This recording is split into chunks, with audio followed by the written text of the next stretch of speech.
सुनिए, यह फैसला आपकी पूरी डायरेक्शन बदल सकता है। 12th के बाद ज्यादातर स्टूडेंट्स कंफ्यूज रहते हैं कि कौन सा एग्जाम, कैसी तैयारी, कहां से शुरुआत, और इसी कंफ्यूजन में एक साल निकल जाता है। लेकिन अगर आपको क्लियर रोड मैप मिल जाए, स्टेप बाय स्टेप स्ट्रेटेजी, तो सिलेक्शन सिर्फ सपना नहीं, रियलिटी बन सकता है। इस वीडियो में मैं आपको बताऊंगा जीरो से शुरू करके बीएससी नर्सिंग में सीट कैसे सिक्योर करनी है। कोई टाइम वेस्ट नहीं, कोई बेकार गाइडेंस नहीं, सीधे वो प्लान जो रिजल्ट देता है।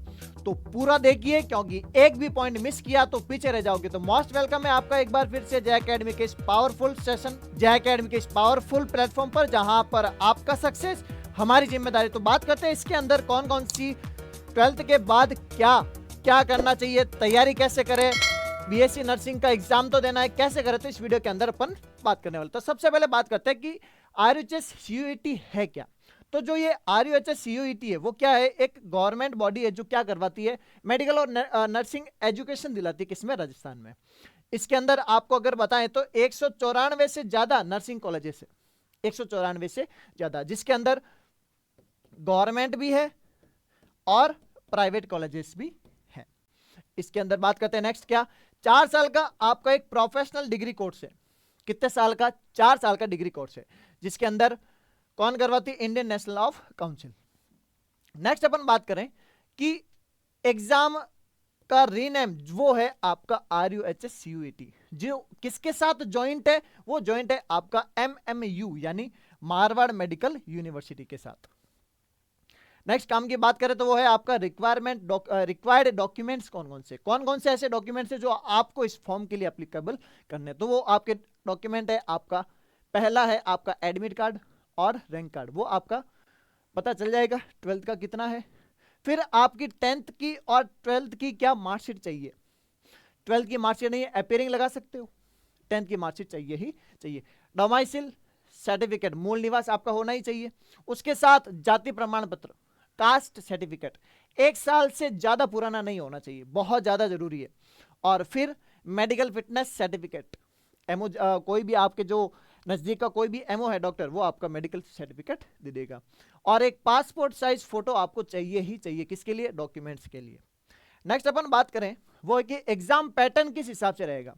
एग्जाम तो देंगे बट ये किस टाइप से पैटर्न आएगा, क्या आएगा, कौन से क्वेश्चन आएंगे, किस टाइप का होगा, तो इसके बारे में बात करने वाले।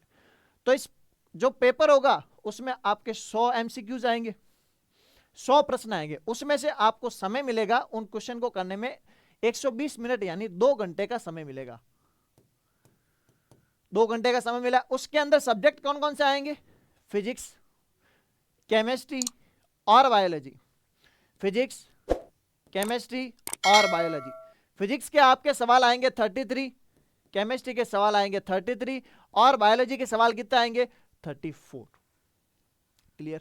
और जो मार्किंग होगी वो होगी +1 करेक्ट, मतलब अगर आपने सवाल सही कर दिया तो +1 नंबर मिलेगा, और अगर आपने गलत कर दिया तो घबराने की कोई बात नहीं। क्यों? किसी भी प्रकार की नेगेटिव मार्किंग यानी नकारात्मक अंकन किसी भी प्रकार का नहीं है।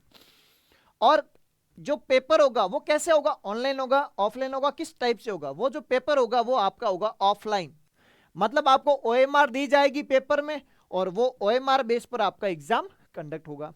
और किस लैंग्वेज में होगा? क्या सिर्फ हिंदी में ही होगा या इंग्लिश में भी होगा? दोनों लैंग्वेज में होगा, हिंदी और इंग्लिश दोनों में होगा। क्लियर? नेक्स्ट बात करते हैं जिसका नाम है कि किस टाइप से प्रिपरेशन स्ट्रेटेजी किस टाइप से होनी चाहिए। तो आपको सिर्फ और सिर्फ क्या पढ़ना है?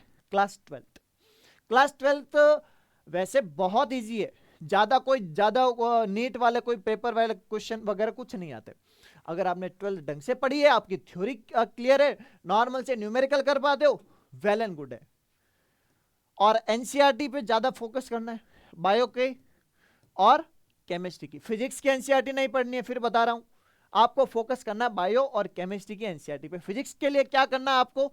फिजिक्स के लिए आपको सिर्फ आपके जो 12th के नोट्स है वो आपको नोट्स पढ़ना है, डेली के डेली एमसीक्यू करने, क्योंकि ये जो पैटर्न है 12th में तो क्या था, पूरा थ्योरी वाइज था, थ्योरी लिखो लिखो लिखो, पेज भरो। इसमें नहीं, इसमें क्या है, सिर्फ एमसीक्यू आएंगे। तो आपको एग्जाम से पहले तैयारी करने जानी पड़ेगी।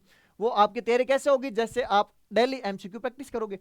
फिर आपका टाइम मैनेजमेंट बहुत अच्छे से होना चाहिए। ऐसा नहीं होगी अपन 2 घंटे में सिर्फ 50 क्वेश्चन ही कर पाए, ऐसा नहीं करना है। आपको क्या करना है, सिर्फ 2 घंटे में 100 क्वेश्चन भी करना है, प्लस OMR भी भरनी है। This is very important. ऐसे नहीं कि बस टिक लगा दिया 2 घंटे में, टिक ही लगा, OMR भरी नहीं, ये अच्छा नहीं रहेगा। नेक्स्ट, अटेम्प्ट ऑल क्वेश्चन, सारे के सारे क्वेश्चन आपको अटेंड करने। क्यों? किसी भी प्रकार का ऋणात्मक अंक नहीं है, नेगेटिव मार्किंग नहीं है, तो भले गलत हो, और जब भी तुक्का मारो अच्छे से तुक्का मार के आना। 100 के 100 सवाल करने हैं आपको, अटेम्प्ट ऑल क्वेश्चन। नेक्स्ट बात करते हैं कि एलिजिबिलिटी क्राइटेरिया क्या है, क्या मैं एलिजिबल हूं या नहीं हूं। तो अगर आप 10+2 हो तो आप इसके लिए बहुत परफेक्ट तरीके से एलिजिबल हो, जिसमें आपके सब्जेक्ट रहने चाहिए फिजिक्स, केमिस्ट्री, बायोलॉजी और इंग्लिश। ये तो थे ही 12th में। अगर 12th साइंस फील्ड से हो तो आपके ये सब्जेक्ट तो थे ही। मिनिमम मार्क्स पीसीबी में जनरल कैटेगरी के लिए कितने लाने पड़ेंगे, 45%। और अगर आप SC, ST या MBC से हो तो आपको मिनिमम मार्क्स कितने, 40% तो लाने ही पड़ेंगे। तो मैं तो अभी अपियरिंग हूं, क्या मैं भर सकता हूं? बिल्कुल भर सकते हो, एलिजिबल हो। अपियरिंग स्टूडेंट्स भी क्या कर सकते हैं, भर सकते हैं। नेक्स्ट बात करते हैं कि ये प्रैक्टिस करें कैसे। हमको कुछ ना कुछ तो ऐसा कोई होना चाहिए जहां पर मैं डेली के डेली क्वेश्चन प्रैक्टिस कर सकूं, कम से कम पैटर्न तो देख सकूं, जो जानकारी है वो मैं पता कर सकूं। तो इसके लिए मैं आपके लिए लेकर आया हूं, टेलीग्राम चैनल बनाया मैंने एक शानदार सा, जहां पर आपको बिल्कुल मॉडल पेपर में प्रोवाइड करवाऊंगा।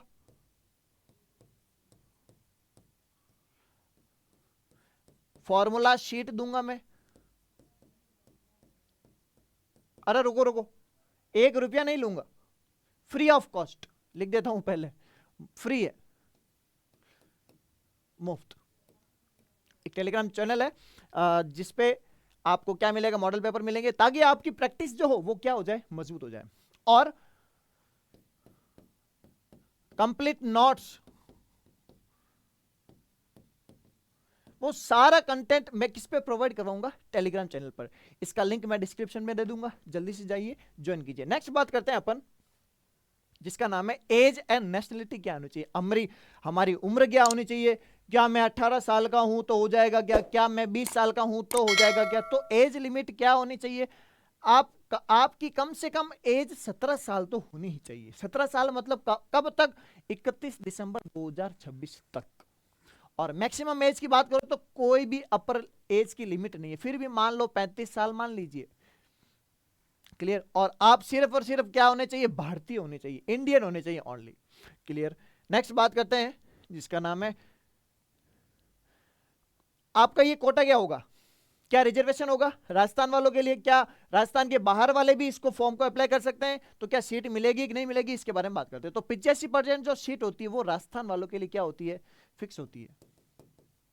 राजस्थान वालों के लिए 85% सीट फिक्स होती है। और जो 15% सीट है वो राजस्थान के अलावा जितने भी ऑल इंडिया के जो कोटा है उनके लिए रिजर्व रहेगी। इसमें आपको ध्यान रखने की वाली बात है, जो 15% है उनको एंट्रेंस दिया जाएगा इस एग्जाम में जनरल कैटेगरी के अनुसार, ओनली जनरल कैटेगरी के अनुसार क्या दिया जाएगा, एंट्रेंस दिया जाएगा। जबकि इसके लिए अलग से क्या होगा, general, OBC, SC, ST, MBC, AWS, सबके लिए अलग अलग क्या होगी, कट ऑफ जाएगी। अगर बात करें कि लोकल स्टूडेंट्स को क्या दी जाएगी, प्रायोरिटी दी जाएगी। और नेशनल कंपटीशन बैलेंस, मतलब अगर ये 15% सीटें खाली रह जाती है तो क्या होगा, लोकल स्टूडेंट्स को क्या दी जाएगी, इसके अंदर प्रायोरिटी दी जाएगी। नेक्स्ट बात करते हैं अपन, जिसका नाम है कौन सी डेट, जो इंपॉर्टेंट डेट्स कौन सी है अपनी, एग्जाम फॉर्म कब आएगा, एग्जाम कब होंगे, रिजल्ट कब आएगा, काउंसलिंग कब होगी, बात करते हैं। नोटिफिकेशन जो आएगा वो नोटिफिकेशन तो आ चुका, कब आ चुका है, 13 मार्च को। और जो अपने फॉर्म स्टार्ट है वो फॉर्म स्टार्ट होंगे अपने 1 अप्रैल 2026 से। आने वाली जो 1 अप्रैल है वो वहां से आपके फॉर्म स्टार्ट होंगे। बात करते हैं लास्ट डेट क्या है फॉर्म भरने की, लास्ट डेट है आपकी 21 अप्रैल 2026। 21 दिन मिलेंगे आपको फॉर्म भरने के लिए। नेक्स्ट, एडमिट कार्ड कब आएगा, 15 मई को आपका क्या आ जाएगा, एडमिट कार्ड। और एग्जाम कंडक्ट कब होगा, 21 मई को। क्या ये सब कुछ पहले से फिक्स है? एग्जैक्ट फिक्स है। आप बस अपनी तैयारी कीजिए, ये सारा सिस्टम पहले से सेट है। और जो आपका रिजल्ट होगा वो 2 तारीख को आ जाएगा, और काउंसलिंग कब होगी? जुलाई 2026 में। और आपको अगर आपका सिलेक्शन होता है तो आपकी एक सीट कंफर्म हो जाती है। प्राइवेट और गवर्नमेंट दोनों के लिए आपको ये एग्जाम देना पड़ेगा।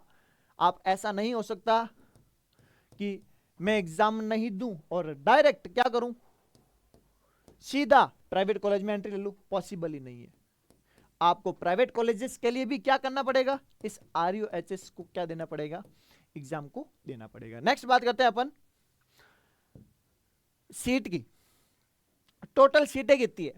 इसमें आपकी टोटल सीटें जो रहने वाली वो है आपकी 10,000 सीटें। 10,000 सीटों में 4,000 जो सीटें हैं वो गवर्नमेंट की सीटें हैं, और 7 से 7,500 या 6,800 समथिंग जो है लगभग वो सीटें हैं आपकी किसकी, प्राइवेट की। और कॉलेजेस है कितनी टोटल, 190 प्लस। नेक्स्ट है आपका कि कौन सी ऐसी टॉप कॉलेजेस है जो हमको कट ऑफ पार करने के बाद मिलेगी। गवर्नमेंट कॉलेज भी मिल सकती है और प्राइवेट कॉलेजेस भी मिल सकती है। तो सबसे टॉप कॉलेज वो है जिसका नाम है SMS नर्सिंग कॉलेज जयपुर। बहुत ज्यादा बच्चों की ख्वाहिश यही होती है कि हम नर्सिंग करें तो कहां से करें, SMS नर्सिंग कॉलेज से। बहुत टॉप कॉलेज है। और बाकी ये भी टॉप है, बीकानेर, कोटा, उदयपुर, RUHS कॉलेजेस जयपुर, और बहुत ज्यादा कंपटीशन भी रहता है, प्लस लो फीस है। नेक्स्ट है आपका कि कट ऑफ कितनी रहने वाली, कट ऑफ कितनी जाती है। तो बताएं अपन कि अपने को 100 में से कितने मार्क्स लाने पड़ेंगे। तो अगर मैं बात करूं अनरिजर्व की यानी जनरल वालों की, उनके लिए आपकी कट ऑफ 2025 में वो गई थी 72, OBC वालों की गई थी 71, EWS वालों की वो गई थी 68 से ज्यादा, 68 प्लस, MBC वालों की 64, SC वालों की 64 प्लस, ST वालों की 60, और अगर फिजिकल हैंडिकैप तो 40 प्लस गई थी। क्लियर। नेक्स्ट है आपका, अब क्या जाने वाले 2026 में अगर आंकड़ा माने तो दिन ब दिन आपका कंपटीशन बढ़ता जा रहा है। तो आपकी कट ऑफ इस साल रहने वाली है 75 प्लस। मैक्स टू मैक्स अगर आप किसी भी कैटेगरी से हो तो आपको यही ध्यान में रखना है कि मेरे को कट ऑफ 75 से ज्यादा मार्क्स लाना है। ये तो अच्छी बात है कि ये हो सकती है, इसके भरोसे नहीं रहना। अगर आप मान लीजिए आप EWS से हो या OBC से हो, मान लो OBC से हो तो आपका दिमाग में यही ख्याल आएगा कि मेरे को तो 73 नंबर लाना है या 72 नंबर लाना है। नहीं, आपका टारगेट यही होना चाहिए कि मैं इस बार 80 से ज्यादा मार्क्स लाऊंगा, भले कट ऑफ कुछ भी रहे मैं अपनी कट ऑफ पार कर लूंगा। क्लियर। तो फीस स्ट्रक्चर कितना रहने वाला है? तो गवर्नमेंट कॉलेज में अगर आपका एडमिशन रहता है तो गवर्नमेंट कॉलेज की जो फीस रहेगी वो आपकी 20,000 से 50,000 पर ईयर की रहेगी। फिर भी अगर आपको गवर्नमेंट कॉलेज नहीं मिलती है तो अगर आपको प्राइवेट कॉलेज तो मिलेगी, तो प्राइवेट कॉलेज की जो फीस होगी वो होगी 70,000 से 1 लाख प्रति साल की फीस होगी। और गर्ल्स और SC ST को थोड़ा सा फीस में क्या मिल जाएगा, कंसेक्शन मिल जाएगा। तो ये थी सारी जानकारी किसके बारे में, RUHS CUET के बारे में। वीडियो कैसा लगा हो कमेंट बॉक्स में जरूर बताएं, और आपकी तैयारी कैसी है, आप क्या पहले तैयारी कर चुके हो, सारा सब कुछ कमेंट बॉक्स में जरूर बताएं। और वीडियो कैसा लगा हो लाइक जरूर करें, और चैनल पे अगर पहली बार आए हो तो सब्सक्राइब करना ना भूलें।